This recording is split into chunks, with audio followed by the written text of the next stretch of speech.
Hi, this is Sadaji. Good morning. Hi. I just wanted to check out my internet connection because I'm not at home and I have poor internet to begin with. So if I do drop off, I'll just reconnect again. I just wanted to Uh, let you know I am here. Thank you. That sounds like a good plan. We can hear you fine right now. Excellent. Thank you. Thanks.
Good morning to those who have joined us. And I just want to let you know we'll give people a minute or two to join the meeting. So we'll officially start at 1 or 2 past. So just hang tight.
I think we'll go ahead and get started.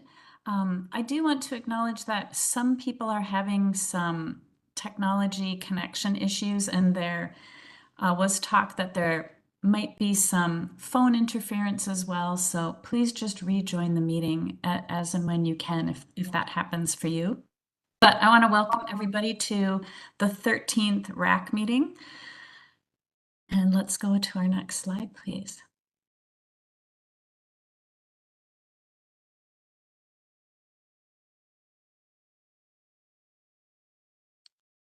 And the link for live captions is there for anybody who needs it. It was also put in the chat earlier. We can go on to the next slide.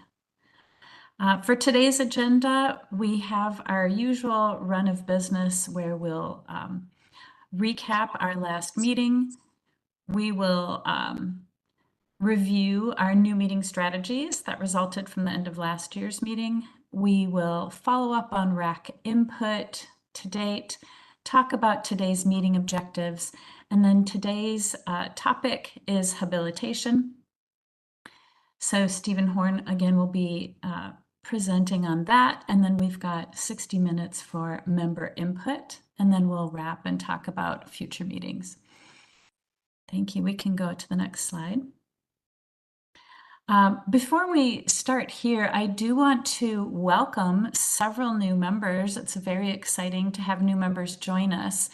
And I'm going to call in their names and then they can introduce themselves, please, if you would, and the position that you represent and say hello to members. So we've got Jessica. Good morning, I'm Jessica McCain, and I am the parent of a child who receives waivered services. My son Isaac is 12. Thanks for joining us, Jessica, and welcome. And Amanda?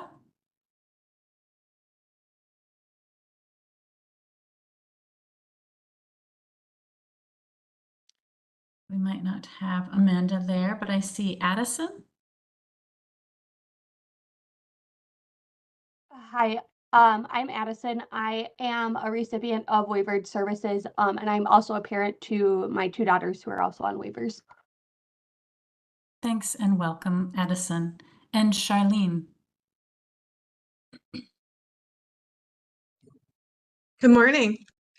I am a person who has moderate support needs, and I am on the CADI waiver. Welcome, Charlene. And Jennifer.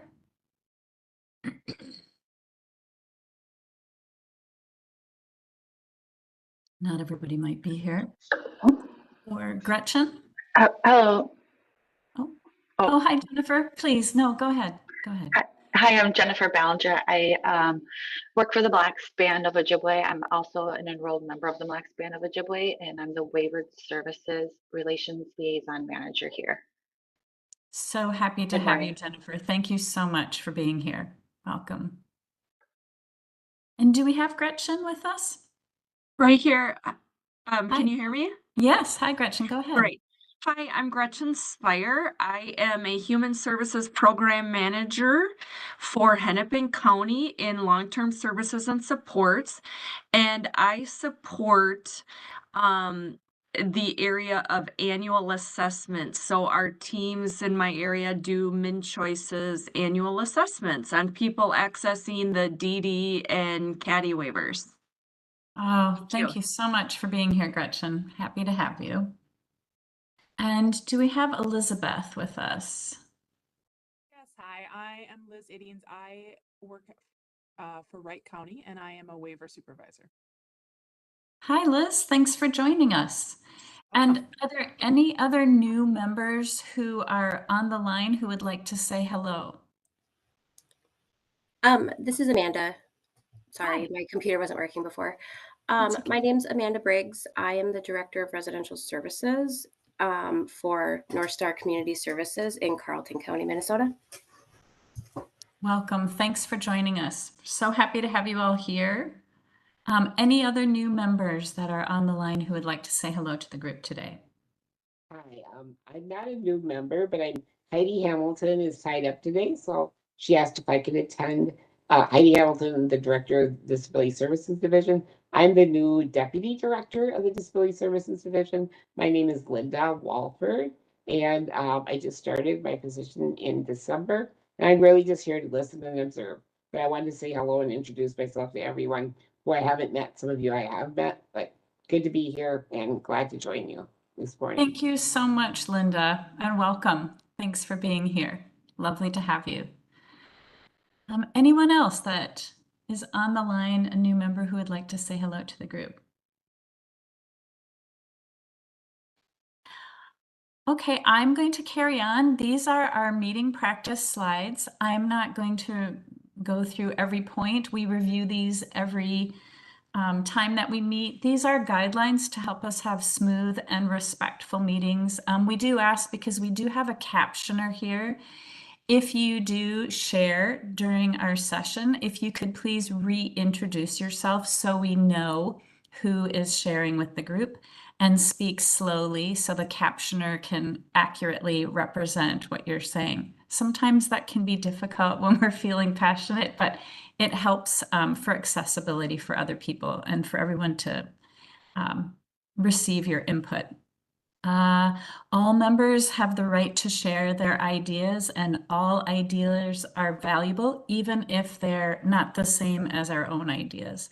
So we ask everybody be respectful of other participants, be mindful of privacy issues as well. And we can go on to the next slide. We advocate for all, not just individual situations, assume positive intent. And just to be aware that chat can sometimes be distracting, especially to those who use screen readers. So consider a chat the same as a verbal interruption in a meeting, and just be mindful of that. And as ever, time has been allotted throughout the meeting for questions and discussion.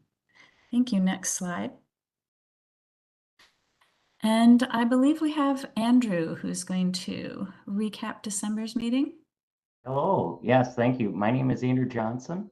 I'm the Support Planning and Informed Choice team lead in the Disability Services Division. And in December, we reviewed case manager qualifications, and we discussed alignment when moving from 4 to 2 waivers.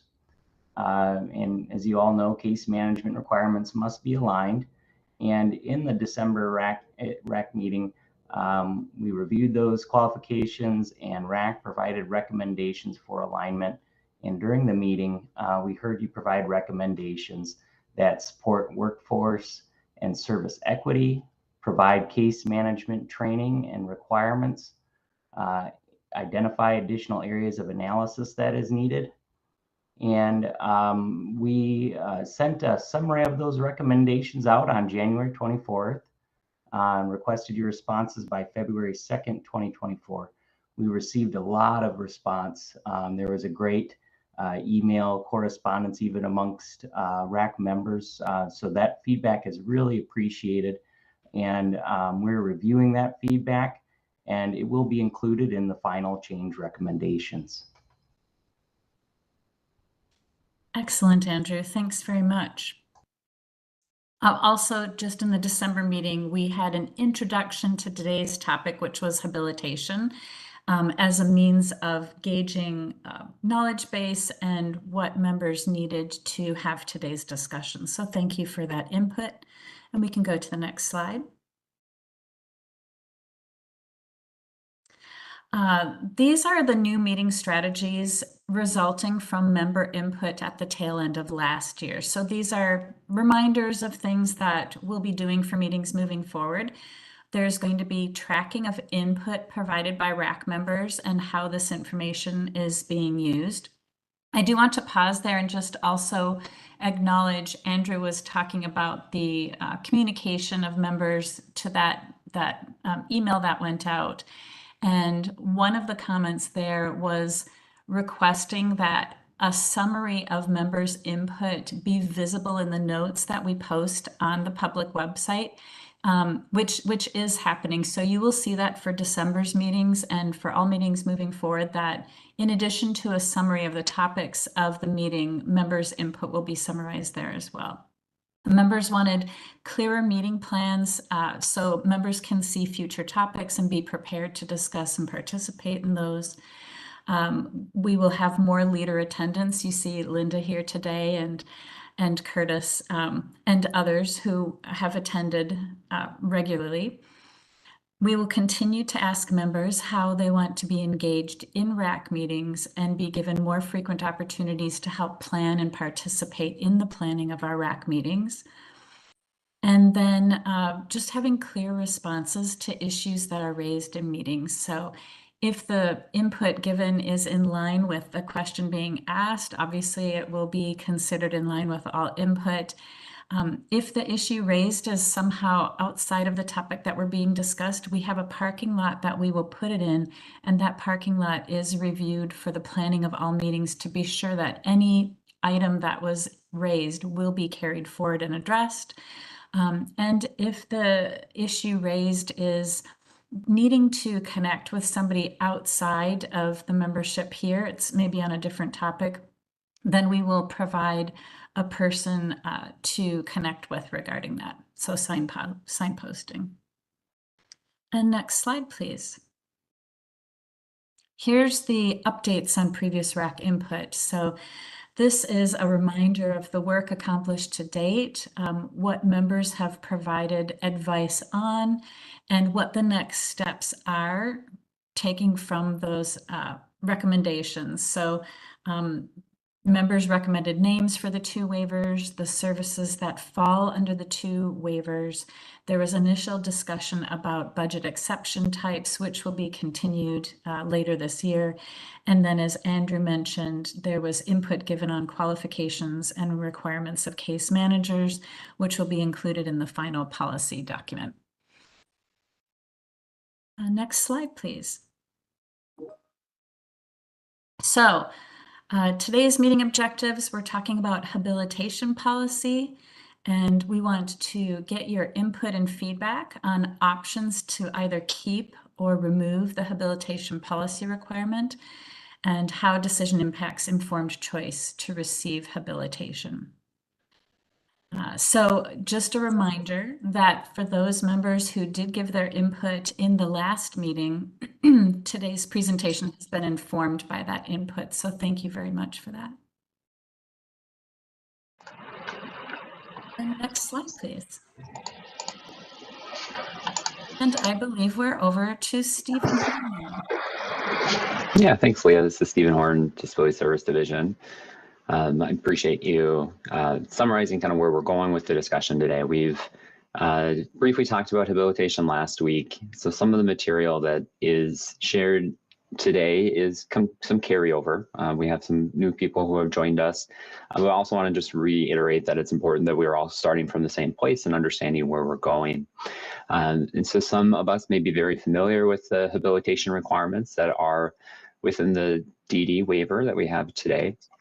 And some may not be. And so we want to make sure as we come together today that we recognize that we're all coming from different perspectives and that we have a different knowledge base on specific topics. Our goal today is to identify how we can move forward as we move forward with a 2 waiver structure. And we have different policy requirements on our different waivers today.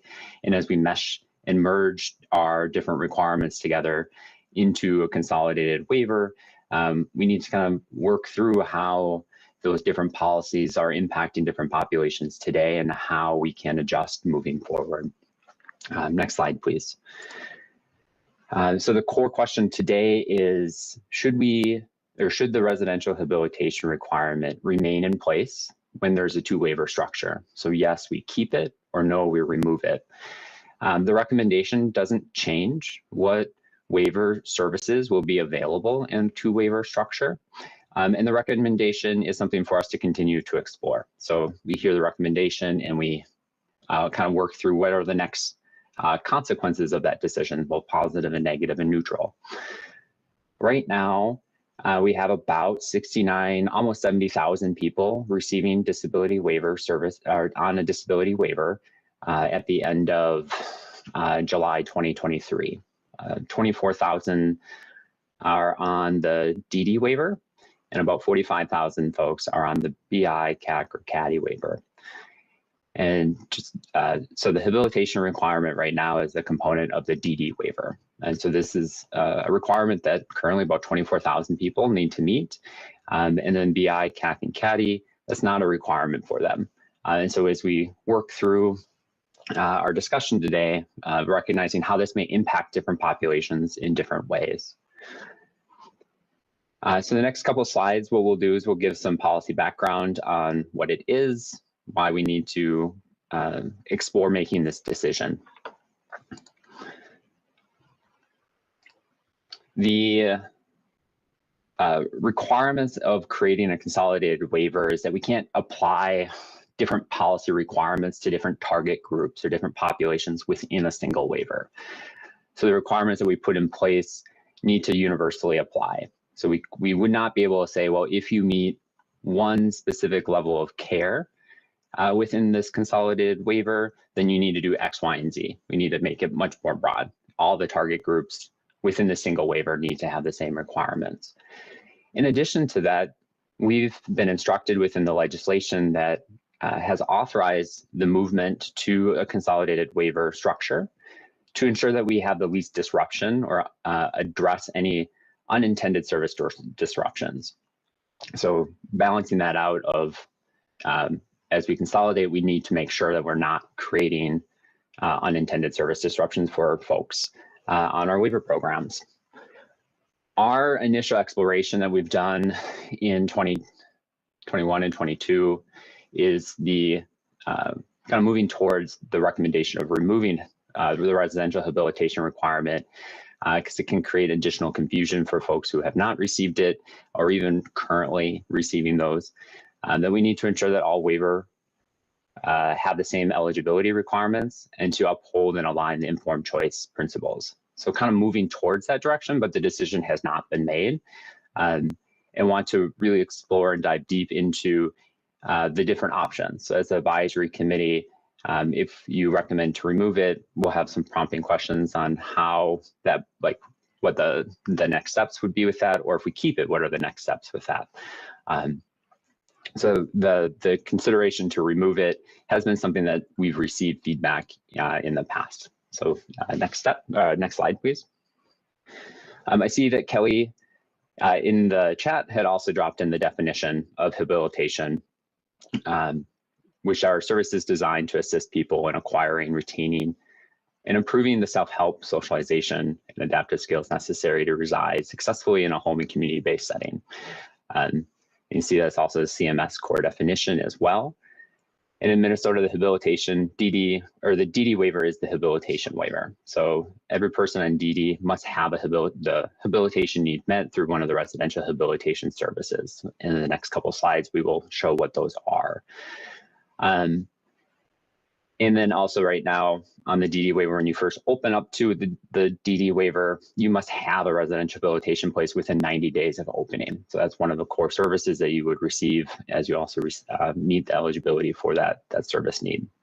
And again, people on BI, CAC, and CADI do not have this requirement, but there are other similar services that are available to them to provide similar opportunities to acquire new skills, sustain skills, retain skills. Those are present within the waiver, within those waivers. And so the service access can have parallels, but it's not a core requirement or eligibility requirement for those 3 waiver programs. All right, I think we're ready to go to the next slide. Just checking my notes to make sure I wasn't missing anything. And so habilitation can be broken out in kind of 2 structures. So on the screen right now, we have a pyramid. On the top is habilitation, a really broad definition. It can be met through and on the foundation of the pyramid. On the left side is residential habilitation, and on the right side is day habilitation. The requirement for the DD waivers that somebody receives a residential habilitation service. It's kind of a misnomer. It's not necessarily a residential service, but it's residential habilitation, and that's what we'll focus on today. Next slide. So another visual image with at the center a circle that says DD habilitation requirements and has bubbles to the left, to the top, and to the right of it, identifying the different services that meet the residential habilitation requirement, or stated in the reverse, the services that are residential habilitation. You'll recognize some of these services. They cross all of our disability waivers that we were working on doing in 2021 when we were streamlining our services. You have IHS, or excuse me, individualized home support with training on the bottom left, community residential services, or what we previously called foster care, in the top left corner, community or consumer directed community supports, CDCS, family residential services, so what we previously called family foster care, integrated community supports, or ICS, and then individualized home supports with family training. Those are the specific services that are considered residential habilitation. And then there's another way to meet the residential habilitation on the DD waiver when there's an unpaid primary caregiver that would then allow when homemaker or respite is authorized. So there's 7 different ways, I think I counted that right. Yeah, 7 different ways to meet the habilitation requirement today.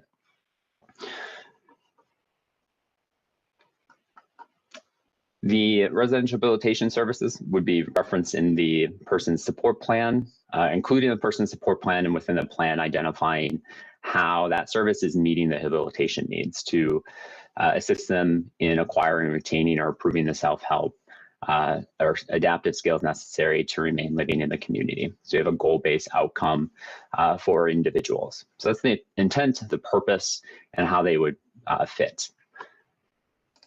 Next slide.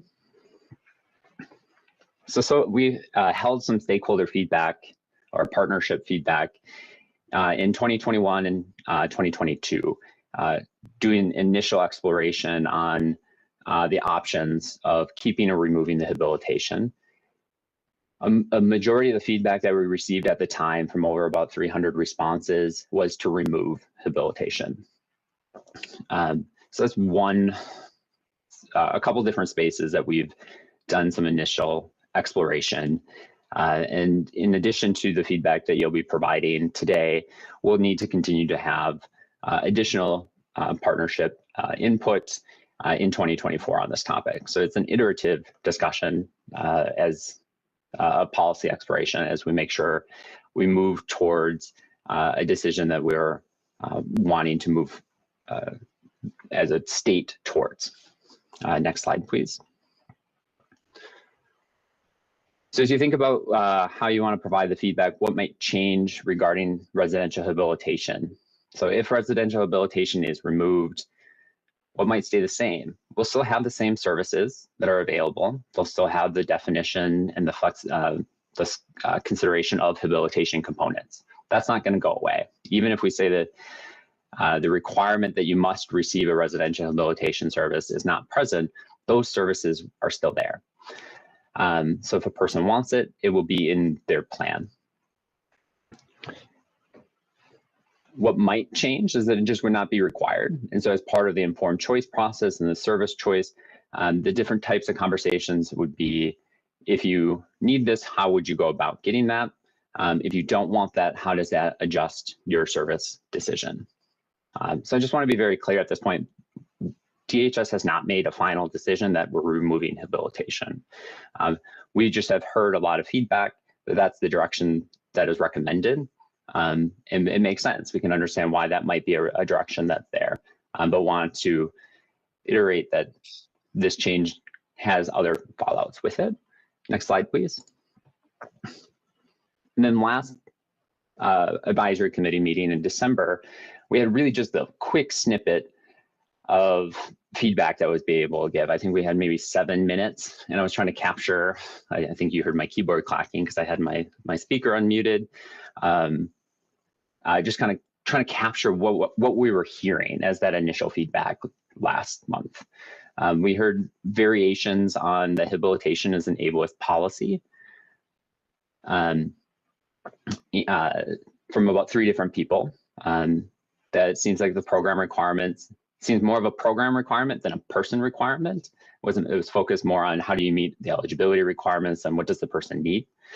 That there can be a sense of condensation, or that it's a condensing. Sorry, I'll just read the quote instead of trying to paraphrase it. That people are condescending when creating habilitation goals. That if people do the presumption that somebody doesn't have a skill and therefore you need to create a goal to develop that skill, and people don't always have the spoons for that goal. And so are people directing their goal development, or are they having the team around them telling them this will be their goal because we need to create a goal for them? Which can create an opportunity or an experience that's really not person-centered. So that was just initial feedback that we had heard. It was very quick. We didn't have a lot of opportunity to dive deeper into those spaces. Next slide, please. So we have had received feedback or input of concerns of if the habilitation requirement is removed, well, then I can't get my habilitation needs met. So this is really just a slide, both on the left side and the right side, they're identical. Lists of services that will have habilitation as a component of the service delivery. The left side is if habilitation remains, the services that will have habilitation present. If habilitation requirements are removed, the services that will have habilitation components.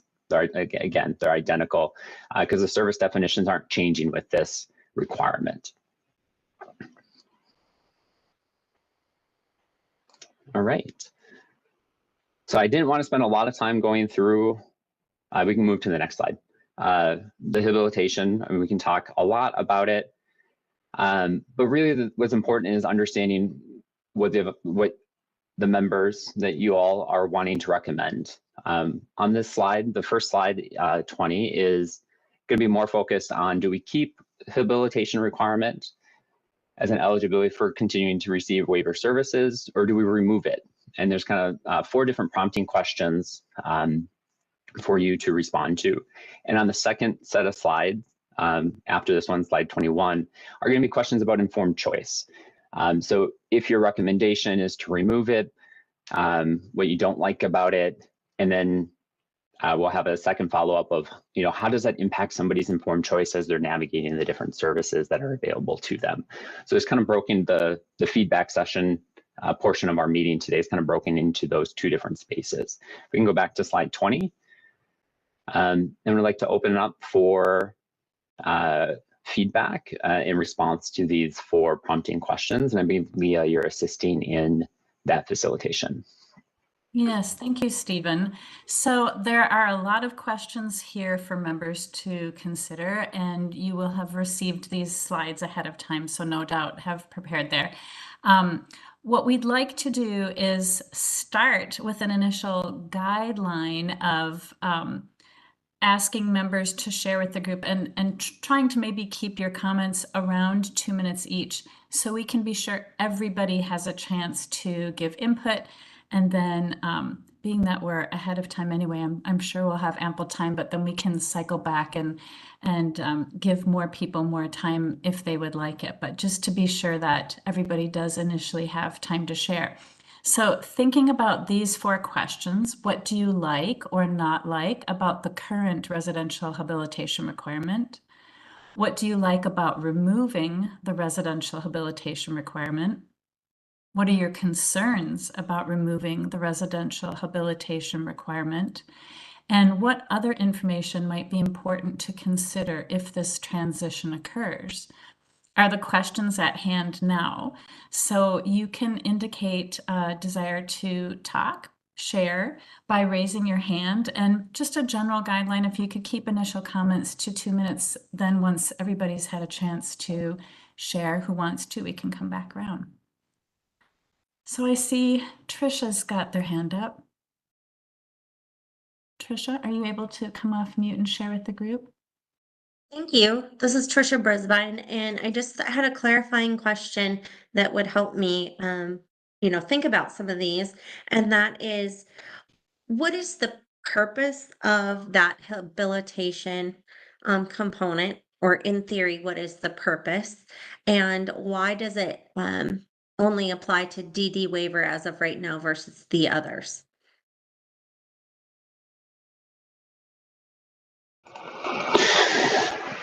So my understanding of the historical, it was kind of a historical program design. So historically, the developmental disability waiver, it was a requirement for access to that program from a federal level to have a habilitation, a residential habilitation need to access. So in addition to meeting the level of care assessment, you also had to demonstrate that you had an assessed need for habilitation, and it had to be met through a residential, from Minnesota, a residential habilitation service. Over time, within, I believe, the last decade, the federal government, CMS, the Centers for Medicare and Medicaid Services have adjusted the requirements to that program and allow states the flexibility to keep or remove that assessed habilitation need as an eligibility requirement. And so far, it's continued as an artifact of the original program design. My question wasn't necessarily what's the, like, why do we have to do it? It's more, what is the functional purpose for the recipient? Just, I wanted to hear what kind of the theory is on why we need this.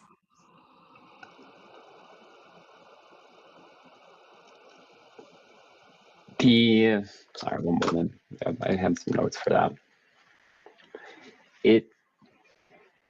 It comes from how we globally have identified the expectations of the types of support needs people eligible for the developmental disability waiver needed.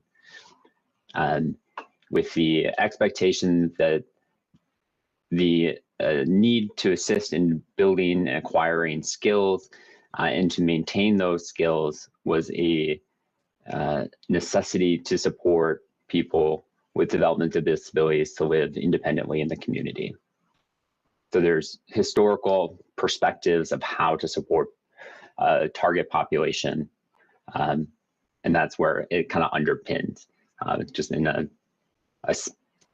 kind of quick response. And that need was identified more in the developmental disability population than the other populations that are receiving the waiver historically. Correct. Yep. Okay. And I think that gets to Rosalie's earlier question too about what the history was of this requirement. So did that answer your clarifying question? Yes, Trisha? thank you. Okay. Thank you very much. Great. Thanks. So I see Polly has their hand up. Polly, are you able to come off mute and share with the group? Sure. Excuse me. I'm Polly Owens. I am an independent support planner for people using the consumer-directed community supports option of the waiver. I'm in Rochester, and I also am a volunteer representing the ARC Minnesota. And I've been doing this all for a long time. So I don't think that the habilitation component is necessary. Most people that I've worked with over the years in a variety of different settings, doing a lot of person-centered planning, do not even realize there's a habilitation component to their planning for their services. If you remove it, I think it takes away a stigma from people. It also takes away the tendency, I think, sometimes of people to try and fix people, and would focus more on what are the person's needs, interests, focusing on the person-centered planning. I don't have any concerns about removing the residential habilitation requirement whatsoever. The important information to consider if you don't use the habilitation component is that there may be people who provide supports out there that may need support in better talking to people to find out what their needs and wants are in a more person-centered way so that they can focus on people's skills and things that they're interested in. Because you don't need to focus on the person can't. It's what can the person do. I mean, I look at myself, I've never learned how to grill food because I'm not interested, you know? So you need to focus on what people's interests are, because somebody's more likely to focus on developing things to allow them to be more participatory in the community. And in all this time, I've done tons of person-centered plans over the years, and everybody always comes up with something that focuses on things that will help them live a better life. And the habilitation component of the waiver has nothing to do with that. Thanks. Thanks for the example too, Polly. That was good to see that. Thank you. Next I've got Phyllis with their hand up, and then Kelly Friesen afterward. So Phyllis, are you able to share with the group? There you go. I sure can. This is Phyllis Reller. My background is I was a case manager with a few different counties, and now supervise the programs. I really don't like the residential habilitation requirement, even for just the DD waiver.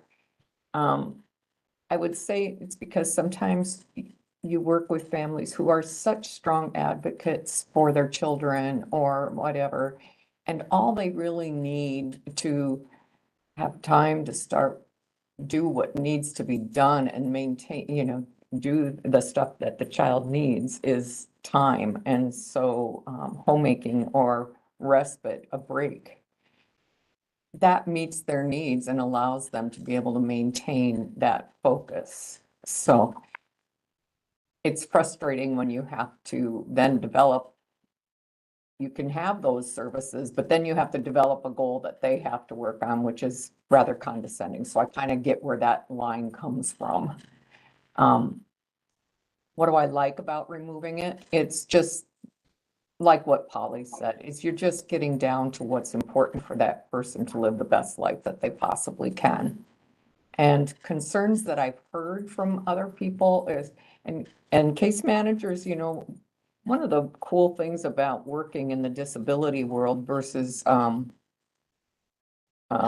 child protection world or something like that is that we really do work with the cross section of the population, all the way from the strongest advocates to those who have no clue how to parent or how to care for someone. And so some of the concerns I've heard is for those people who are extremely, really, you worry about they've worried about some of the kids out there who the parents are just getting their break or they're just getting CDCS or whatever, and the skills are not being enhanced. In one case, one of my workers is dealing with someone who the kids don't even go to school, for God's sakes. So it's very challenging for those cases, which are maybe 0.5%. So to me, it's like we don't need this requirement for the waiver, because like it was highlighted, every one of those services that you were listing were all habilitative services and have habilitation requirements within them, if that's what the person chooses to help them make their lives better. So I vote get rid of it. So that's my thoughts. And Thank you for sharing. Different thoughts. Thank you, Phyllis. And once you've spoken, you can go ahead and put your hands down. Thank you. Next up is Kelly, and then after Kelly is Rosalie and Chad. So Kelly, Yep. Hi, thank you. I'm Kelly Friesena, and I'm the mom of a young adult with autism. And I'm going to speak on the other side of this argument. You know, the very definition of habilitation services, and I know we just went through it, but acquiring, retaining, and improving self-help, socialization, and adaptive skills necessary to reside successfully in home and community-based settings. To me, that just speaks like the whole definition behind Olmsted and what we're really trying to do to get people out of the least restrictive environment, you know. So I guess I really like the habilitation component, and it's hard because growth and change are uncomfortable, but you know, sometimes we need to push and encourage people to do things more for themselves as they are able. And of course, this can't be cookie cutter. You can't be like, you know, here's the day support and here's what you get, and that's all you get. We need to somehow think a little more out of the box about how we can provide services for people that are truly going to meet their needs. So I like it. And I guess a concern I have about taking it away is I already hear about people in different residential settings that can't get out as much as they want because there's not enough staff, there's not enough provider help to get them out to do the things that would be beneficial for them to socialize or to improve their life skills. So I'm just really concerned that taking this away is just going to be another free pass to say, well, now we don't really need to get in the community and do much at all. So I just find for my son, the more I've really kind of encouraged him to do things, whether it's volunteering, whether it's, you know, just socializing, all of them things have helped him to become the wonderful young man he is today. So I support keeping it. Kelly, thank you for sharing. And as we said, it's so important to hear all different perspectives. That's why we're here. So thank you. Next up, we have Rosalie, and then after Rosalie is Chad and Amanda. Rosalie? Yeah, this is Rosalie. You know, just in relation to what many others have said, as a former Ramsey County case manager and case manager supervisor, and I think this speaks to the historical intent as well. Habilitation is hyper-focused on fixing the individual and not really considering all of the systemic issues. So I do agree with you, Kelly, that we need to keep the component of focusing on, you know, people getting what they need and maintaining and improving and having all of those components that I think, you know, is in the definition, but it shouldn't be a requirement. It should just be for everybody. It shouldn't be just a DD thing. Like, the whole purpose of the waiver is to ensure that people have what they need. And if that is, you know, focusing specifically on these skills, like that should just be a requirement across the board, if that's necessary. But I will say habilitation is a word that, you know, thinking from the civil rights perspective, that it's very medical model. It's very, you know, how do we fix the individual, which there is certainly components of teaching and learning and, you know, support that people do need. But I would say there's a larger systems issue here of ensuring that training. So like when we talk about if we do get rid of this requirement, or if we were to get rid of this requirement, that I would say regardless, there is too much bias within the current system of professionals and not that consistency of just the social norms of people with disabilities are powerful. People with disabilities, regardless of their cognitive capacity, can contribute in some way to their community. And that does not have to be work, but it can be something creative and different. And habilitation really, again, if we're thinking historically, like this is, again, a word steeped in a very specific notion that people need to be individually rehabilitated because they must work and they must produce in society in a very specific way that we've said that is the American way. And I think we need to move away from that. People certainly need the supports to work. People with disabilities need avenues. There's barriers there. But I think we also need to think about the spaces and purposes that all of our community members can have apart from just work as well.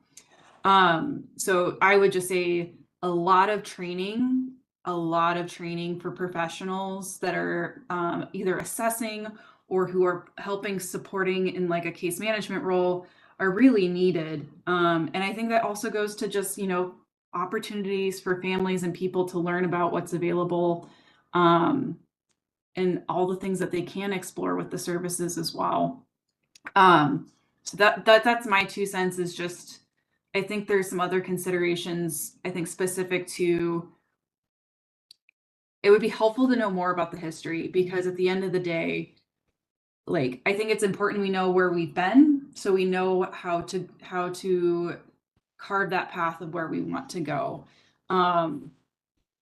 So yeah, I don't want to get too far into the history of things, but it just seems like we need to move from medical model to social model here, and expand the horizons. People with this rule also, I will say, people with developmental disabilities does not automatically mean that someone has a cognitive deficit. Our own Dr. Jurek is on the DD waiver, and she has an IQ higher than any of us. I know plenty of people with cerebral palsy and a number of other developmental disabilities, who have actually been limited from this habilitation rule. So I think, getting rid of it would be helpful, because we're also assuming within this that people with developmental disabilities are less than, and that's not the case. Every individual is unique. Thank you, Rosalie. Next, I've got Chad, and then after Chad, Amanda. Hi, everyone. My name is Chad Wilson. I'm assistant supervising attorney with the Minnesota Disability Law Center, and I work with many clients that access waiver-based services. And I'll just start out, to me, that thinking about the intent of this advisory committee is we want to simplify the waivers, and I think removing this habilitation requirement is a good way to simplify these waivers. Just thinking about the word habilitation, think about that. We had a question of what is that definition? What does that mean? It's something in everyday terms I don't think people encounter often or really use or fully understand, what it is exactly. And so, moving on from not having such a term of art be there would be great. And more generally, what I like about removing this is it just removes, if we remove one more requirement, it removes one more roadblock that potentially prevent people from accessing waiver-based services. So I think that's a big piece of it too, is just broadening access with this. And as we've said, it's not really, as comments have been made, it's not really clear what the intent is exactly of this at this point. Why it's there. It does seem like it used to be there so we could continue it. And then going back to that definition, talking about people with disabilities acquiring, retaining, or improving their self-help skills. To me, that's looking at and saying, there's inherently something wrong with you somehow, and you need these other supports. And so to just move on from that requirement, I think can really put it on the person to decide, what services do I need? If people still want to, as was talked about as we started this, if people still want to access waiver-based habilitation services, they should be able to do that, because we're not going to change the services people can access. What we're talking about here is an eligibility requirement. So, as far as comments about this being helpful to people, absolutely. Some people maybe really want habilitation and feel like, yeah, I can improve these skills, but that can't be the case for every single person. And so, my main thing would be is, yeah, I'd be in favor of removing this requirement.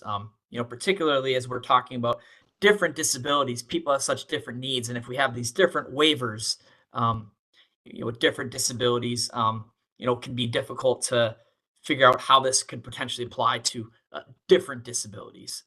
So those are kind of my overarching thoughts on this issue. Chad, thank you very much. Next, we have Amanda, and on deck are Sue and Charlene. Amanda, you can take yourself off. Hi, this is Amanda Briggs. So I kind of see this from the provider side. And I'm not a huge fan of it being a requirement. Most of the services that I oversee are 245D services. And so most people have person-centered goals that they choose to set for themselves, and that we try to help facilitate that. when I see some of the people that we have that are on the DD waiver and I see the goals, it feels very much like somebody else deciding what would be helpful for them to live the most successfully instead of them having some say in that. I've seen goals, for example, like somebody trying to plan or engage in community activities and socialization that don't center around food and beverage. Well, when I go to any social event, usually there's food and beverage. And I have seen it create a lot of frustration from individuals when they have goals that they're not achieving because they weren't skills that they originally wanted to learn anyways, or they weren't goals they wanted to set for themselves. And then it makes it hard to get them, you know, to work towards maybe the goals that they had set for themselves. They become frustrated. There becomes some discord amongst that individual, their case manager, and a guardian. And I have seen when we have people that don't have the habilitation requirement set their person-centered goal, and it's something they want to do, they are very invested and they achieve that goal, and then it's kind of a chain reaction. Then they want to set another goal and they want to work and they keep going. But I've seen people become extremely frustrated when a goal is set for them, and then they shut down a little bit and they're not interested in setting their own goals or moving towards something that they're more interested in. So I think because a lot of those services have goal requirements that are things that the individual would get to choose for themselves, I find that to be more helpful from my personal experience and what I've seen as the provider. Thank you, Amanda. Next we have Sue, and then on deck, Charlene and Julie. Sue? Hello, this is Sue Mackert, and I represent Day Services through an agency in Rochester, Minnesota. And in thinking about what our role is with Waiver Reimagine, and also trying to change some of the paradigm in how decisions are made concerning disabilities, I do favor removing the residential habilitation requirement. I think that by removing it, it helps to break down some of the perceived barriers that may exist, and I think it would also support choice. Obviously, as a day service provider that has the gamut of programs, we see goals that are set by individuals, and they really are the best for anyone. But we also see goals that are not set by the individual. And I think that if we remove the requirement, it enables all of us to be better in terms of person-centered goals and choices. So I do favor it. I think that anything we can do to remove barriers is beneficial. Sue, thank you very much.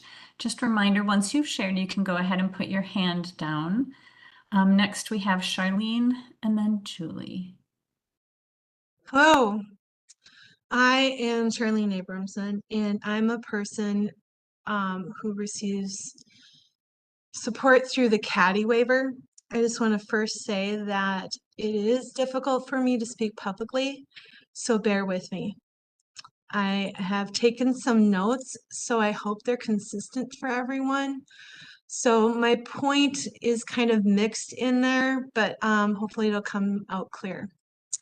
So to keep my point as simply and direct as possible, I'm a person that has no outside support other than my case managers. So it's important that I am the driver of my own plan of care. I want to decide, not be told, not as a requirement, but it is important to me have a plan of care, a direction, things I know I can work on so that I can be a part of society as the best as I can be. I don't want to be told I need to improve or change. And when I hear that sort of attitude or condescending remarks that were mentioned in the slides, it reminds me of the definition actually of rehabilitation. And I see that the definition is clear here. However, when I looked it up, here in the slides, it does meet the definition of habilitation. but it sounds like the actual act is coming off as rehabilitation, and that's what's insulting. You also mentioned that there is the question of the requirements, the quality of case managers. I think that training and making sure that they understand the difference of the two, and also to have the plan of care after being accepted into the program. And that's for a lot of services that I think would be beneficial. As well as I need more information, but at this time, I think that having a plan of care go beyond just the DD waiver, as in like what I have is the CADI waiver. The plan of care that I have with my case managers helps us develop a relationship and look forward to what I want to do to help my current skills help me strive, not just survive. Thank you. Charlene, thank you so much for sharing, and yeah, and applause for being brave to do that. I know it's not everybody's favorite thing to take the stage, but your input is so important and we appreciate that, so thank you. Next we have Julie, and then I see a question from Saudaji I want to be sure we get to. So Julie, would you like to come off mute and share with the group? Can you hear me? Yes. Okay, hi, I represent an adult, a now adult child, I guess, on a CADI waiver, and I've got some somewhat random thoughts as well, and having trouble coming up with what my recommendation would be. One, I've never heard this word. My daughter's been on a CADI waiver for 10 years, and I had never heard this word until last time we met. I do agree that it should be removed from just the disability, from the DD waivers. And I also agree that it seems, excuse me, outdated and too closely connected to rehabilitation and ableism. With that said, I'm going to reflect back to what Kelly brought up, which I agree with as well. And I think it links to what Charlene was talking about, in that, especially given all of the turnover in the whole system right now, I have had a horrible time getting my daughter's team to help her develop goals. And maybe this is the plan of care that Charlene is reflecting, goals that do encourage her growth. And I am pulling my hair out because amidst the constant turnover, my daughter, and I know I'm sure there's other people out there, Kelly being one, my daughter has actually learned to abhor and be afraid of goal setting, because every time she meets with a new provider, they have to sit down and do this checklist, obnoxious, intake session, and nobody really ever gets to know her and really work on the goals that she is actually personally interested in. So now I've got a 25-year-old who has learned through these processes to avoid goals. And so I do think there needs to, I guess my point is, I do think that there should be a plan of care that belongs to the person and not the 50 million agencies that are the revolving door that they can own and develop goals and skills as they want to, and not just be forced to go through these checklists of everybody who's showing up and then leaving again. And I'm sorry that I'm not distilling this into a solid recommendation, but I think it goes back to training, and it goes back to who owns that plan of care, and it goes back to having access to that training for the person and the client, because I don't want there to be just a lack of accountability for not having to offer skills and growth opportunities. And I'll end there. Thank you, Julie. I see Trisha's hand is up again, and then Wah. Trisha? Hi, thank you, Trisha Brisbane. My question is, I'm in just thinking about all of this.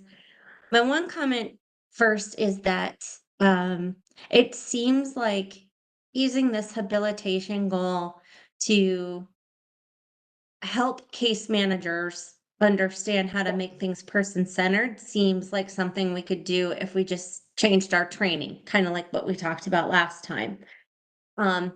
So that maybe it wouldn't need to be a requirement, but a helpful tool to give people the option if they want it. And then my question is, how would this look if we went to a two-waiver system that is based on, the two waivers are based on where a person lives? Are we talking about whether this would be a goal for everyone on a waiver, or just people on one waiver, not the other? Or I guess I'm just trying to figure out what are we deciding or trying to decide to take it out of or leave it in the new system? Thank you for that. I think Stephen is. Yep. Yeah, thanks, Leah. Thanks for asking the question, Trisha. So what we're deciding is, will we keep the habilitation requirement as it functions right now in the DD waiver on both the two new waiver programs? So as we consolidate 4 programs into the waiver that will have the residential services, or the waiver that will have services for people living in their own home or with family, will we also require everybody have a habilitation need met, and be assessed for habilitation and have it be met through one of the residential habilitation services? And so that's the decision and the discussion that we're having today. I'm hearing some of the feedback, and we'll get to that on the next slide once we have everybody have an opportunity to speak on this slide, prompting questions of how do we take that recommendation of keep or remove, and how does that impact people's support plan? We've kind of hearing, if we remove the requirement, how do we still have accountability when people have a habilitation need or want to have training goals incorporated in their plan and have them be met? Or if it's required, what are the outcomes of that, when right now we have challenges with creating goals that are person-centered and having those follow through within the habilitation needs? So that's kind of where we're sitting and wanting to explore. And these are really good questions for us to, we're hearing a lot of different perspectives, and we'll be able to take that back and also kind of mesh that and keep going through a process where we keep talking about, okay, what is the outcome? This is what we hear as the recommendation, what now? And summarize, and then we can do it again as too. So it's not necessarily the only time we have to talk about habilitation is today. So does that help answer your question, Trisha? Yes, thank you. Yeah, thanks. Back to you, Leah. Thank you. And thanks, Trisha. Next we have Wah. Wah, are you able to? Yes. Can you hear me? Yes. Okay. I would recommend to remove the habilitation component or the requirement. I believe that, definitely We need to focus on people's need, their skills, their goals. They're so unique to each individual's. And focus on encouraging supports, self-development, for people to bring them to their full potential or growth. I also think that definitely is able to provide opportunities for people as well. And so I would recommend it that not make a requirement. I know just with my experience in case management, I think I look at services as, yes, services is to, assist people retaining, improvement, in a person's area of life, to be successful out in the community. And so um, I think that's a mindset that I have. And so I think just we all need to kind of take a look at that and say, yes, everybody can definitely thrive in that area, just with a little bit, focus on encouraging supports and, help them self-develop. Thank you, Wa. Now, Jennifer Ballinger had to leave the meeting, but did put in chat that their vote is to remove the requirement. And I just wanted to come back to a question that Saudaje had. Is there any validity to the comment that removing this habilitation requirement would make those in residential care being able to access getting out into the community even more difficult given the employment shortage?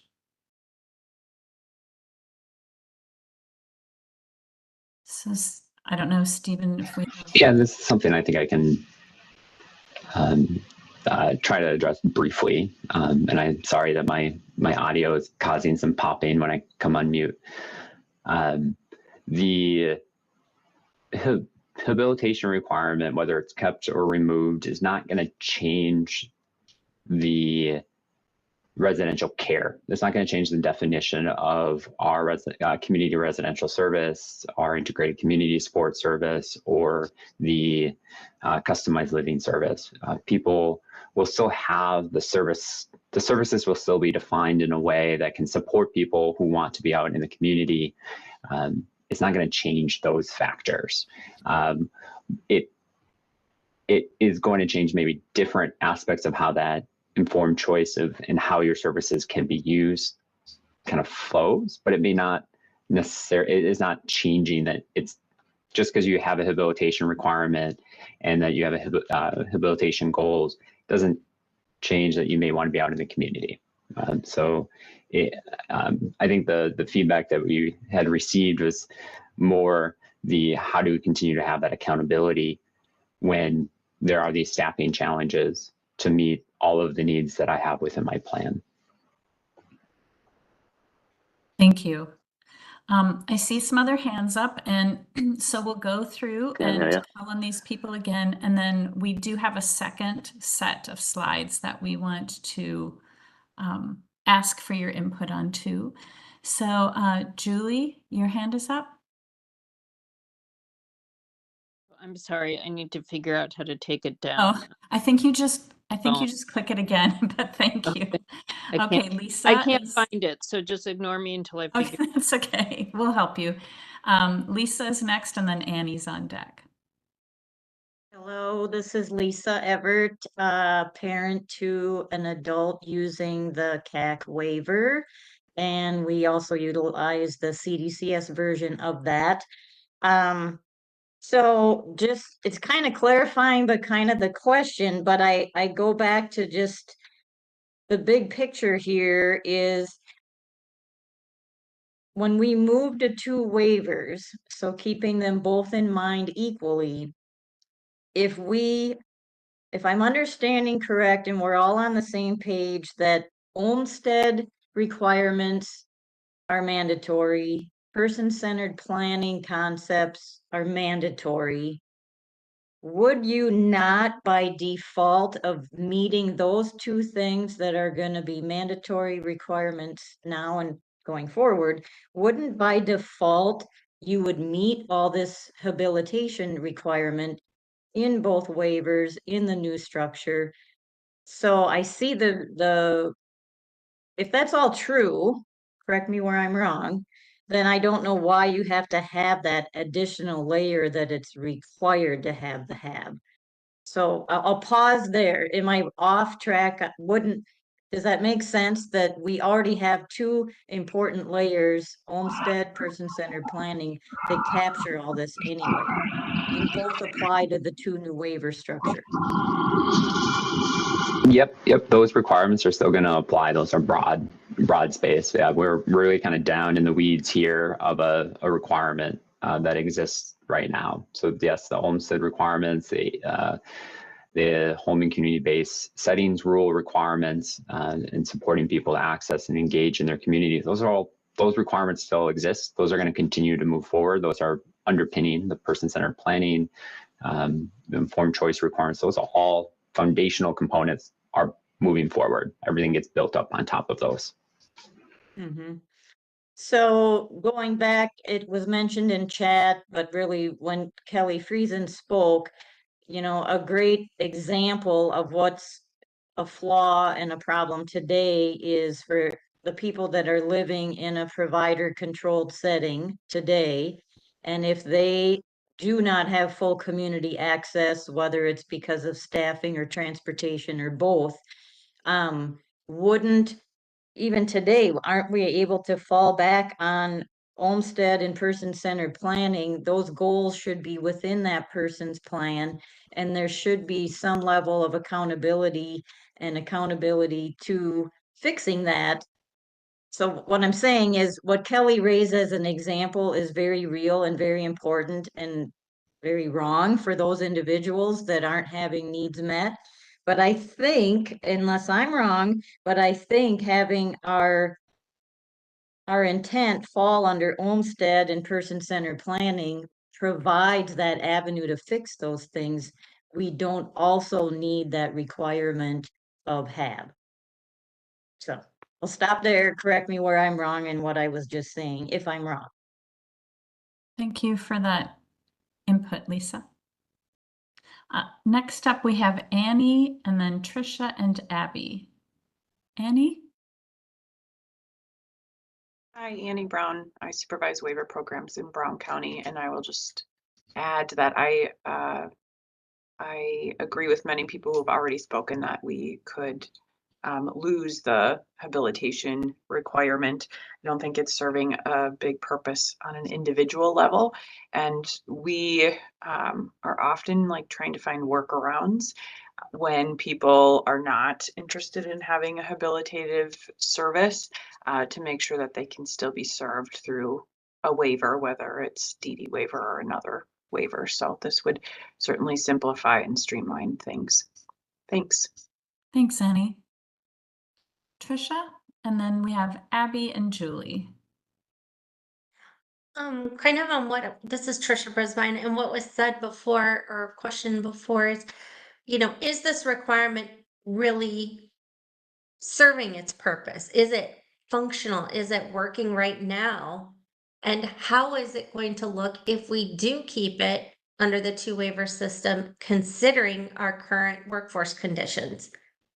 I think when we take into consideration everything that's going on in staff shortages, I don't know that this requirement is going to change anything for anyone. I think there are other things in place, like Lisa said, that will keep us focused on the person, and maybe some other avenues to hold us accountable. But in actuality, is that really the issue? Is the habilitation goal going to have that much impact on it under the current conditions? So I guess ultimately my vote is to remove it. Thank you, Trisha. Next, we have Abby. Hi, this is Abby Gherkin. So I am up at a Center for Independent Living in the Sauk Rapids area.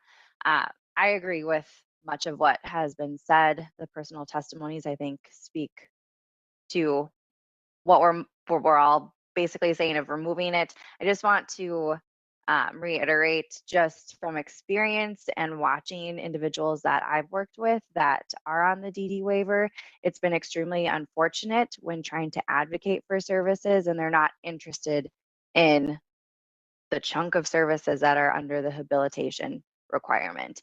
And so it would be unfortunate if we kept that requirement and then added it on to the other waivers that are currently in place, because there are a bunch of other services, like mentioned before, that families sometimes just need the respite or they need the homemaking to have that taken away because the individual doesn't fit into that small chunk of habilitation services requirement. So I am in favor of removing it as well. Thank you for sharing, Abby. I do want to acknowledge there's been some discussion in the chat, and so I can see that Stephen has responded to those where that's needed. And just also to remind people, if you are more comfortable sharing in the chat, please go ahead and do that. All comments are taken on board by DHS and used for review and consideration in their policy decisions. So I want to make another call here to see if anybody has any further comments on the questions in this slide before we move to the next set of questions. So if you do, you can put your hand up. And Abby, is yours still up from before? Okay, okay. Any other comments here, Pat?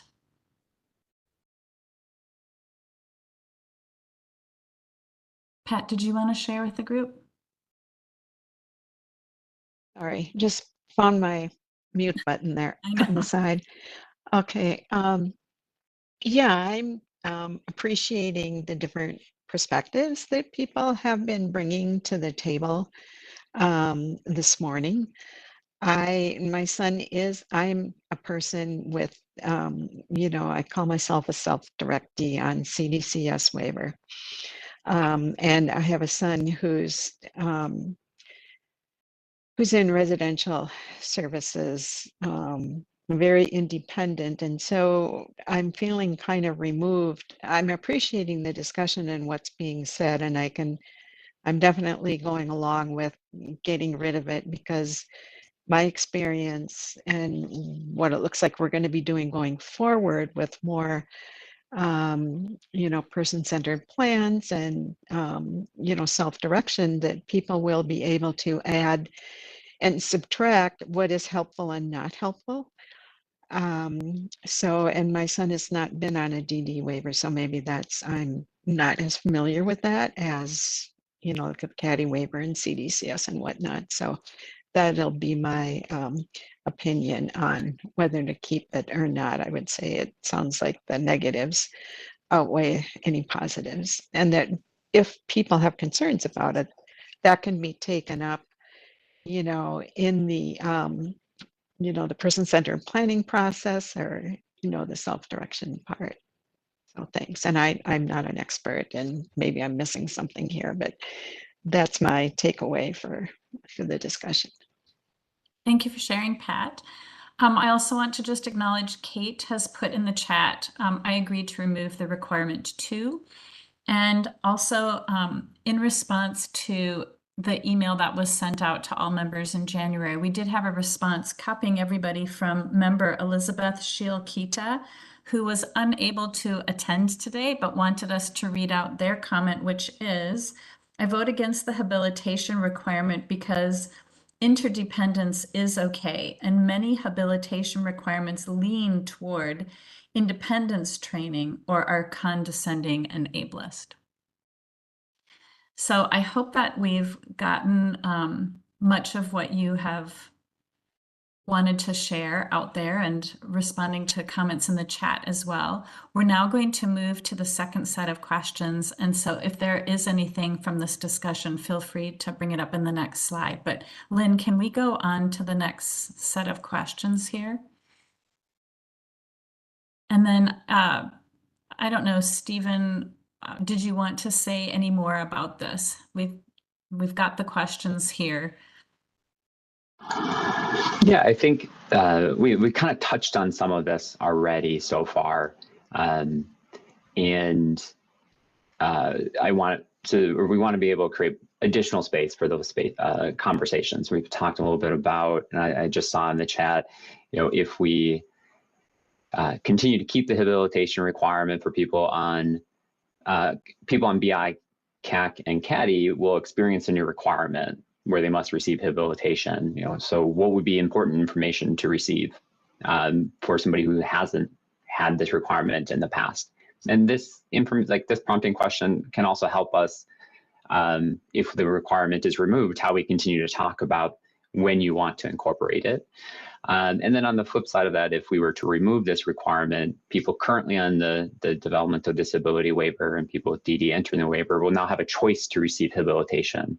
And so what is important information or what do you recommend that assessors and case managers know when they are talking with people accessing waiver services about habilitation being a choice, that people who are currently on the program and no longer have to have habilitation, how do you talk about it no longer being a requirement, and how does that impact your support plan? How does this impact the informed choice process and the informed choice requirements that are present? And then I have one of my colleagues who is subject matter expert on this topic is also wanted to kind of jump in for just a moment. Sarah, are you available to give one more prompting or a framing of this before we turn it back over to everybody else? You bet. Can you hear me? Yes, I can. Okay, You're a bit great. faint. Is it faint? For me, it is. I'll try to speak loudly. Sorry, folks. Sometimes WebEx doesn't pick me up too well. So yes, thanks, Stephen. My name is Sarah Beauchesne, and I work on informed choice policy here at the division. Just to give some background, informed choice at the federal and the state level really means providing complete and accurate information so all people can make their own decisions about their plans, their goals, choosing their own services. So in this case today, we're kind of talking about goals for skill building, learning, if that's what people choose. So as we've heard, even here today, there's really a viewpoint that keeping it as a requirement might not fit in with informed choice requirements related to people choosing their own services. So like Stephen said, and this might be redundant, but in this next set of questions, kind of think of it this way. So we've heard from you that training of assessors and case managers is really important. Choice is important. Understanding people's unique goals is really important. So with these next questions, we want to dig into that a bit more to get some recommendations. So let's say we remove it. We remove the requirement, but we still have the services to meet goals related to habilitation. So what are the considerations, that planners, assessors, case managers should know about communicating the change to people that this would impact, about capturing some training and skill building goals like during support planning for people? So tell us more about that if you have more to add. Thank you both. So if you would like to share a comment on any of these questions on this slide, go ahead and raise your hand. And again, we'll call on you in order and hope that we can get through everybody sharing who wants to share. Kelly, I see your hand up, and next is Polly and Trisha. So Kelly. Thank you. I kind of have a clarifying question, and Sarah may have touched on it a little bit, but I guess a concern I have, if we take habilitation away, does that mean we're going to have a loss of potential services like employment, skill opportunities, individualized home supports with training? Because, I'll give you an example with my son. Voc Rehab was not super helpful in our situation. So we use CDCS to be able to provide him opportunities to build skills to support employment options. So I guess I'm just concerned, if we just take this away, are we going to lose that opportunity to have these other services that are going to provide for improved life skills and potential for more independence for those who choose it? Yeah, so the services are going to remain present. I believe on slide 19, we're framing the services that have habilitation will continue to have that option present. And we'll still continue to have there are other services that don't have a habilitation requirement. I think you referenced some employment services. Those are going to remain available on the 2 waiver systems as well. We'll move those forward as well. But some of those other services do not have habilitation as a component within the service scope. So we weren't talking about those today, but those will remain available on the 2 waiver system. Thank you. Thank you. Next, we have Polly and then Tricia. Hi, this is Polly Owens. I don't think so for the first question, I don't think the habilitation requirement should exist.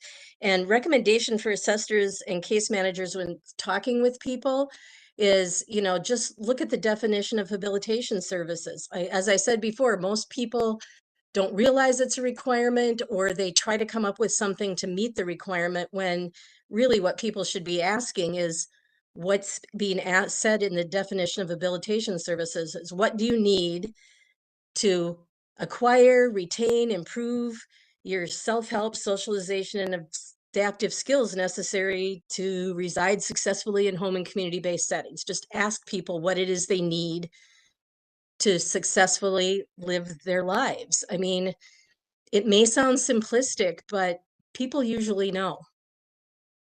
That's all I have. Thanks. Thank you, Polly. Tricia is next. I just want to echo what Polly said. I think that the way that we frame it is really important. As long as it doesn't disrupt any services. So people who are once getting these supports don't all of a sudden lose them. It does seem silly to impose something as a requirement on a whole new group of people, but the perspective should be that case managers are offering this in a way that Polly just said it. It's framed as a question, not as an eligibility requirement, which is very systems driven, but more so as what do you need to live the life you want? And I think that goes back to, again, case management training and maybe some of the models we're using to implement person-centered planning. So I guess this does really tie into training more than I would have thought. But I think what people need to know is overall that they have a choice and that it's not being dictated by a case manager, but that they're given maybe a menu or options that fit their needs. Thank you, Tricia.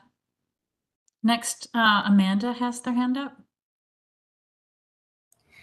So we've talked a little bit about the staffing shortage, and right now, like, we have people that utilize the DD waiver that receive employment services, but then they also need a habilitation service.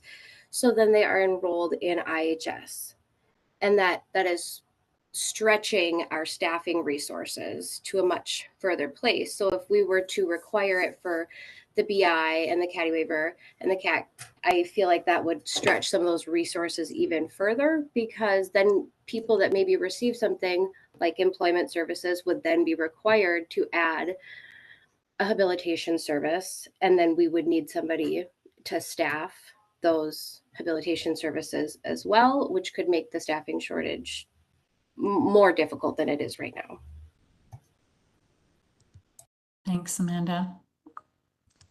Other people who want to share on these questions, what do you recommend assessors and case managers talk about with people when offering habilitation as a choice, when informing people currently on DD that habilitation is no longer a requirement?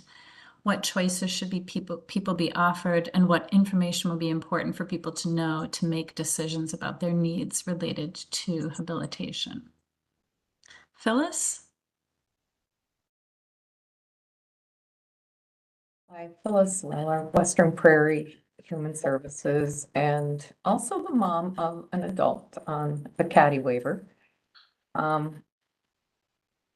I think that habilitation is always going to be an option, but I really believe, first of all, when you do an assessment and you're giving all the information, it will come up with a menu of items that they'll be eligible for or may be eligible for. But more so than just giving a list of what someone may be eligible for, it's more about what would make a difference in your life? What would help you get to where you need to go or want to go? And then the case manager should have enough information or knowledge to be able to let them know, well, this service would do this, so that might meet it, or this service, go through the menu and talk about which ones might meet those needs or meet those requirements or things that they feel will help them out and get where they need to go. I mean, that's kind of the way I view it, is really about, first of all, what are you looking for? What's going to make a difference? What's going to help you get to that next place you want to be? And it might be a service that requires some habilitative goals, and it may not. So I think this will actually help us get more to that person-centered cross place where we're really talking about what does somebody need? Because a lot of times people will call and they'll say, I just need the waiver, or I just need CDCS. Okay, what about CDCS? What about the waiver is it that you think's going to meet your needs? What's going on? What can we help with? We need to be able to ask those kind of questions and really help people identify what will assist them. But starting with, where are they at? What do they need? That's just my opinion, and it's right back to that person-centered practice. What are people really good at? The other thing that I've always been a stickler about is, so many of our systems are driven by what the need is, like the need or what they're not good at, and so let's improve that instead of focusing on what are you really good at and what would you like to grow in. And I really think those things even can be met through habilitative goals or not. It's really about focusing on where people's strengths are, because if you spend too much, I mean, I don't know about you guys, but I am really good at knowing what I am not good at. It sticks to the front of my brain all the time. And why do we have to harp on that all the time with people? Why don't we talk about where are your interests? What are you good at? Where can you grow? Where can you find satisfaction in life? And what's holding you back from that?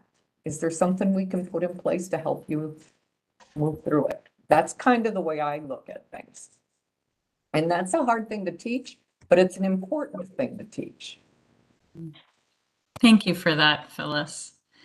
And Jess McCain says they think clearly laying out options or available services is important because people don't always know what exists and what's available to them.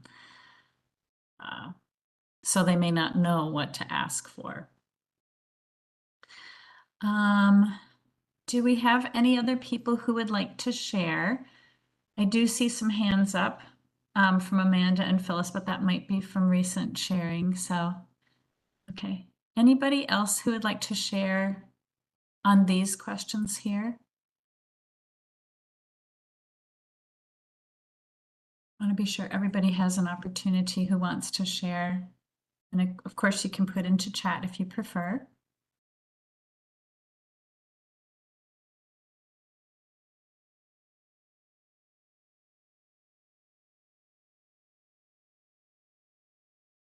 Well, I'm not seeing any other indication from people who want to share on these slides. So, Stephen, Sarah, is there anything the two of you want to say before we move on?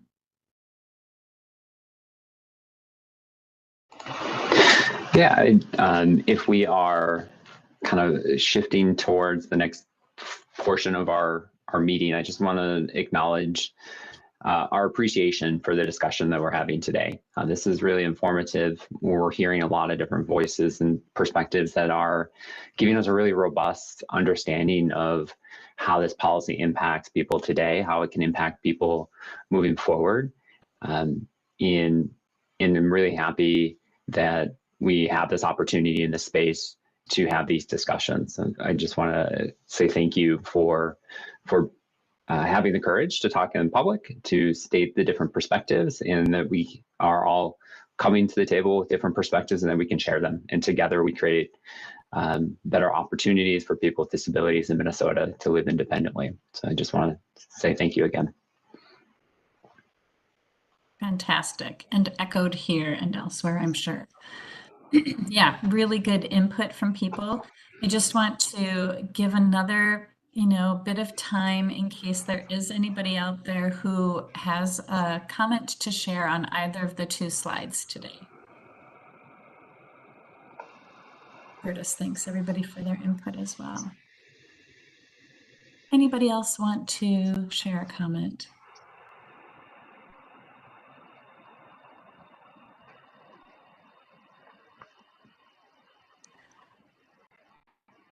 Okay, and do you have any other slides to share, Stephen? Yeah, I just want to acknowledge that slide 22 and 23 are really reference slides.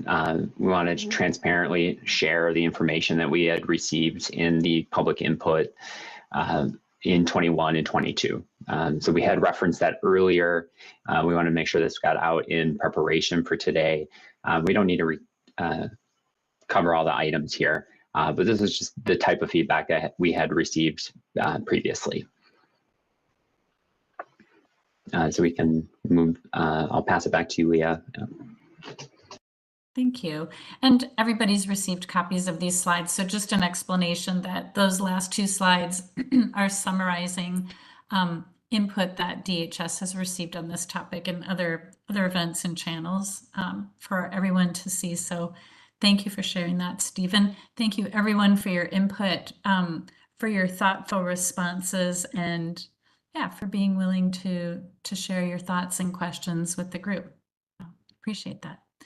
We can go on to our next slide then, which is just a reminder of the broad roadmap of topics that are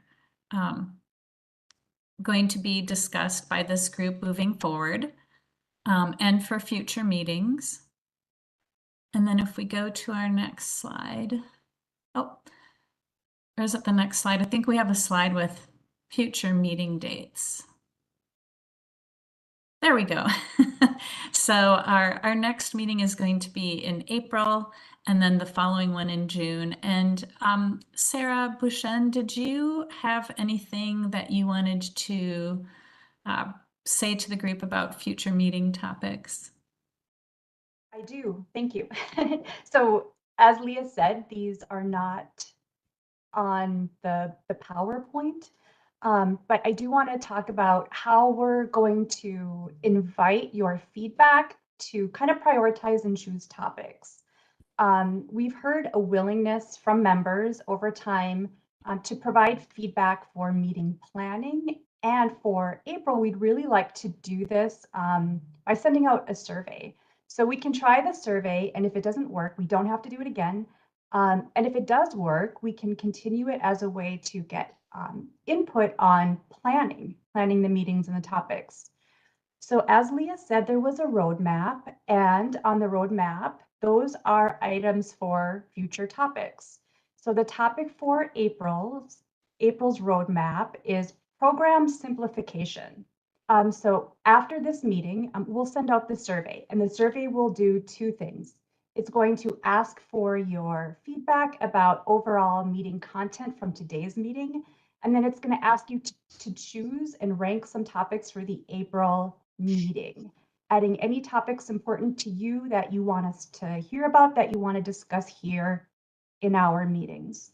So just note that topics that are suggested on the survey that may not fit all into April's agenda, they will be included on the roadmap for future meetings. So you will see your suggestions there on the roadmap. So the topic for April is, again, program simplification. And within that, as you can imagine, there are a variety of things that we can explore. So in the survey, just to kind of give you a little heads up, we're going to provide some ideas and options about topics that we know we need and want your feedback to, that you can respond to. And we want to hear from you. We want you to kind of rank those topics to tell us which are most important, which are timely. But there's also going to be space on the survey for you to add the topics that we don't list, that you want to be brought forth into these meetings. So when we send the survey, we're also going to send a copy of the roadmap, but I do see that it is part of the PowerPoint.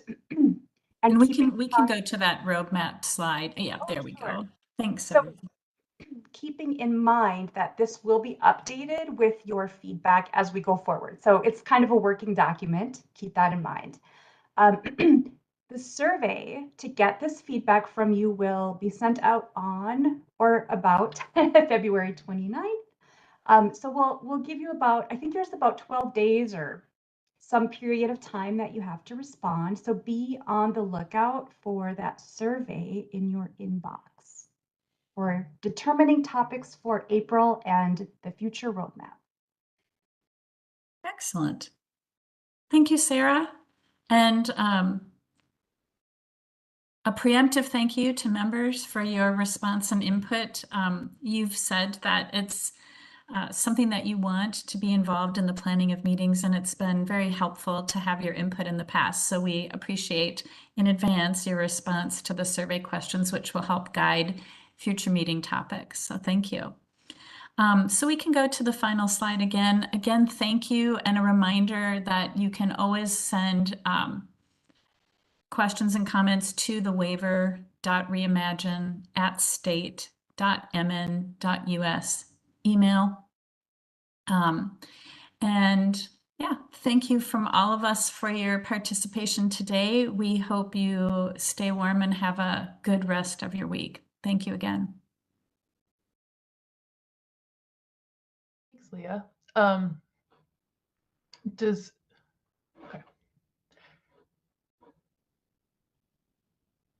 Do you have a question, Adrian? Yeah, we have a couple more minutes and we could respond to, I think we had two other things we wanted to we can respond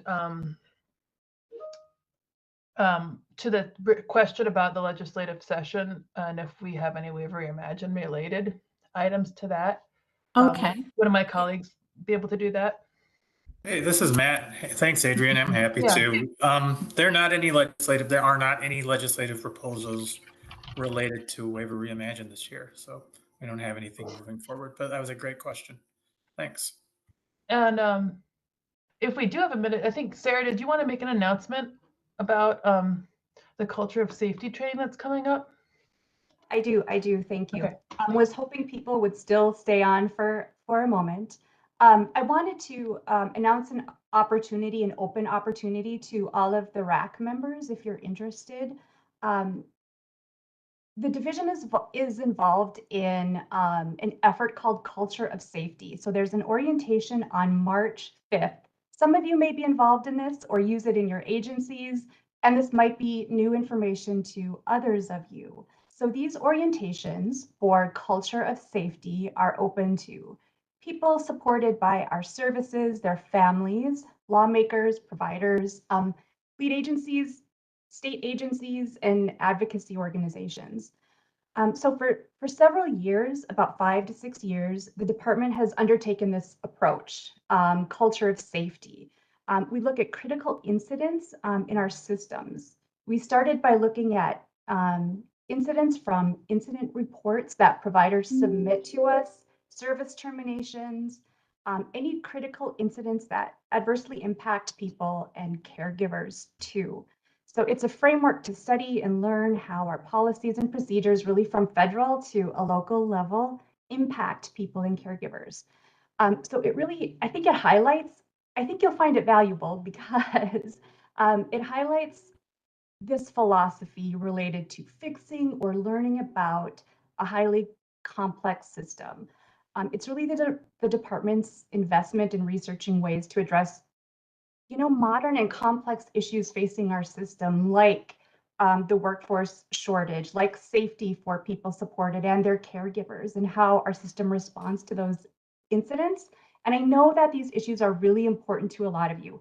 So if you'd like to learn more about the orientation, we are going to send you an email with the dates and registration information to learn more.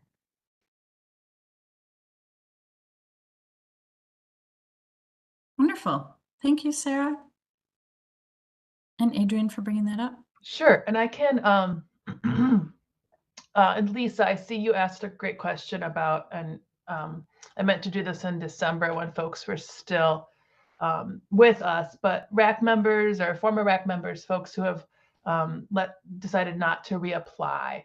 And I'm kind of scrambling here, making sure I've acknowledged everyone. So I might verbally instead go through the list of folks that I know, and if I miss someone, I'll make sure I include it in the email, the follow-up email.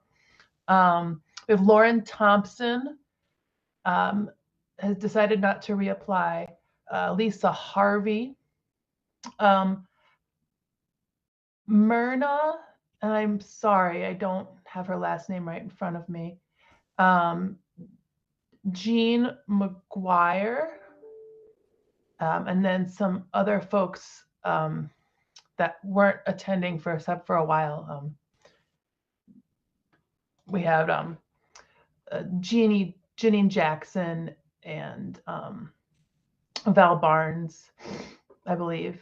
So yeah, just for a variety of time commitments and very reasons, people decided to not reapply.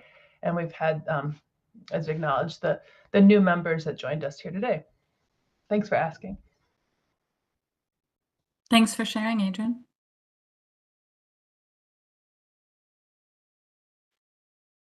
Were there any other general comments, or from DHS, any responses or information that you wanted to share with members? I'd just like to say thank you for allowing me to attend today. It was very interesting. I want to also thank the participants. I think that I observed that there is really great thinking around person-centered and being person-centered, and a lot of the values that DSD share as well. And I appreciate the respect shown to people and staff. And I just want to say thank you for allowing me to sit in. And I think you did some great things today and some great accomplishments, and seeing everybody pretty much on the same page is great. So anyway, thanks again, thanks to staff for all you do, and thanks for all of you who take time out of your busy schedules to participate. We really appreciate it, and great job. Linda, thank you. Thank you for being here, and thanks for the comment as well. Yeah, thank you, everyone. Well, if there aren't any more comments, I will now allow people to have an extra 11 minutes back in their day, but we will hang around here for a few more minutes in case anybody has something to say. And Pat, your hand is up. Did you want to share something? Actually, I had a question for Sarah about the meeting or the survey. I'm wondering if it's going to be open in terms of adding things to that agenda. So for instance, those of us with adult kids and that hopefully will be outliving us, you know, putting that issue out there for discussion in terms of, you know, and so that could be wide open. That's a good question. And so I would say that, yes, we are going to have an open response option in the survey. So we'll give you some ideas, and we'll kind of figure out how to have you rank those in order of importance. And then we're going to kind of leave it open so you can give us the details around the topics that you'd like to discuss. Great, thank you. Thanks, Pat and Sarah.